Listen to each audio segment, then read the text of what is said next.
আসসালামু আলাইকুম। মুনতাজ মম লাইফস্টাইল চ্যানেলে আপনাদের সবাইকে ওয়েলকাম করছি আমার নতুন একটি ভিডিও দেখার জন্য। কাছে এবং দূরে যে যেখান থেকে আমার ভিডিওটি দেখছেন আশা করি সবাই অনেক ভালো আছেন। আমিও আলহামদুলিল্লাহ অনেক ভালো আছি। এই তো চলে আসলাম আজকে একটি ছোট একটা ভিডিও নিয়ে। তো এটা হলো শুক্রবার রাতের একটা ভিডিও। এই রাতে আমার বোন রান্না করতেছিল। দুপুরে তো বিরিয়ানি রান্না করেছিলাম। তো আমার বোন আমড়া দিয়ে ডাল রান্না করেছে আর বটবটি সিদ্ধ করেছে ভর্তা করার জন্য। আর মাছ ভেজেছে, এটা ঝিঙে দিয়ে রান্না করবে মাছটা। এই ঝিঙেগুলো কিন্তু আমাদের বাড়ির গ্রামের, আমাদের নিজেদের গাছের। আমার ভাই আসার সময় নিয়ে আসছিল। যেহেতু আমাদের বাড়িতে এখন কেউ নাই, এই জন্য এগুলো কে খাবে, ও দেখে এগুলো ছিঁড়ে নিয়ে আসছে।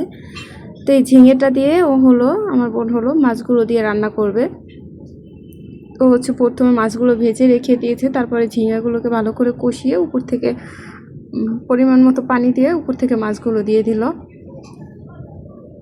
ও ঝিঙাগুলোকে ঝোল করে রান্না করবে, কারণ ও একটু ঝোল ঝোল তরকারি রান্না করে সব সময়। আর এরপরে এই তো পেঁয়াজ, রসুন আর কিছু শুকনো মরিচ আর কিছু কাঁচামরিচ ভেজে নিয়েছে। আর সাথে চাপা শুটকি, এটা ভর্তা করেছে। আর বটবটিটাও ভর্তা করেছে। এরপরে এই তো মা আমার ভাই যে তালগুলো নিয়ে এসেছিল, তালগুলোকে ভালো করে উপর থেকে খোসাগুলো ছাড়িয়ে এগুলোকে আলাদা করে নিয়েছে। এরপরে একটা চালনি দিয়ে চেলে আমাকে রসটা দিয়েছে।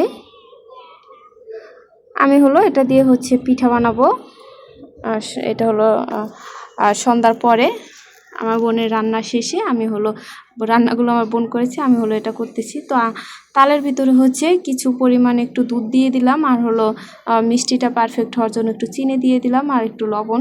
তালটাও যেহেতু মিষ্টি, এই জন্য পরিমাণ মতো একটু চিনিটা দিয়ে তারপরে ভালো করে নাড়াচাড়া করে অপেক্ষা করব বলক আসা পর্যন্ত।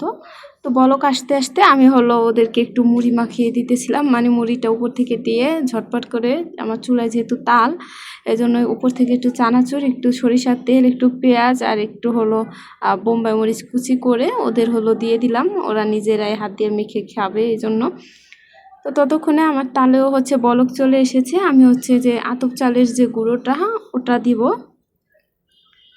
তো এটাকে আমি পরিমাণ মতো দিয়েছি। আমি একটা ভুল করে ফেলেছি, আমি দুধ দিয়েছি, সাথে আবার একটু পানিও দিয়েছি। আমি ভেবেছি যে এটুকু তালে কতটুকু পিঠা হবে। আসলে তালটা যেহেতু নরম, এই জন্য আমার পানিটা দেওয়া উচিত হয়নি, এই জন্য অনেকগুলো আটা দেওয়া লাগছে আমার।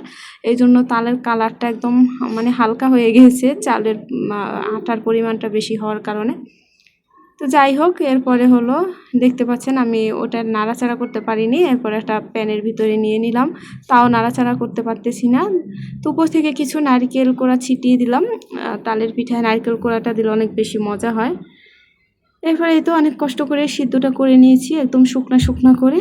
এরপরে একটা বলের ভিতরে ঢেলে ভালো করে মথে নিব।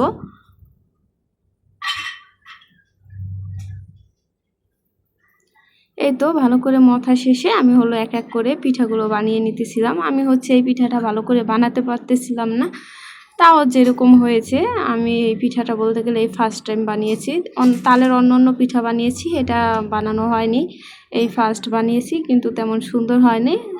তাও ভাবলাম যা হয়েছে, কিন্তু যেরকম কালারটা, যেহেতু রাত ফোনে ফ্ল্যাশ মেরেছি, এতটা সাদা না। এই যে ফ্ল্যাশ অফ করে যে ভিডিওটা করেছি দেখতে পাচ্ছেন, এরকম কালারটা হয়েছে। এই তো আমি কিছু পিঠা যেগুলো ফুলের মতো বানিয়েছি, এগুলো তেলে ভেজে নেব। এগুলো তেলে ভাজার জন্য বানিয়েছি। আর যেগুলো ঝিনুক পিঠা বানিয়েছি, এগুলো রাইস কুকারে দিয়ে দিলাম, ভাপে দিয়ে দিলাম। এটা ভাপ দিয়ে তারপরে খাবো। এই পিঠাটা কিন্তু ভালোই লেগেছে, ভাপ দেওয়ার কারণে একদম শক্ত শক্ত হয়েছে, অনেক ভালো লেগেছে। আর তেলে ভাজা পিঠাটাও ভালোই লেগেছে। তেলে ভাজা তো অনেকভাবেই খেয়েছি, কিন্তু তালের ভাপ দেওয়া পিঠা কমই খেয়েছি। তো এই তো পিঠাগুলো ভাপ দেওয়া হয়ে গেছে। আজকের ভিডিওটা এই পর্যন্তই। আল্লাহ হাফেজ।